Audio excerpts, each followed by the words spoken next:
தொலைவினில் தரை தொட்டு ஆடும் மேகம் அருகினில் செல்ல செல்ல ஓடி போகும். நீயும் மேகம் தானா நெஞ்சை தொட்டு சொல் சொல். மழையிலும் கூவும் மரகத குயில் நான், இரவிலும் அடிக்கும் புன்னகை வெயில் நான். உன் நெஞ்சில் வசிக்கும் இன்னொரு உயிர் நான்.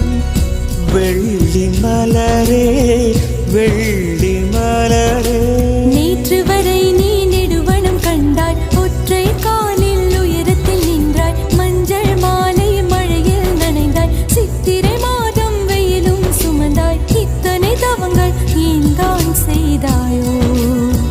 தென் சிதறும் மன்மத மலரே என்றே சொல்வாயோ? இளந்தளிரே இளந்தளிரே, வெள்ளி மலரன்று இயற்றிய தவம் எதற்கு? பெண்மங்கை உந்தன் கூந்தல் சேர்வதற்கு.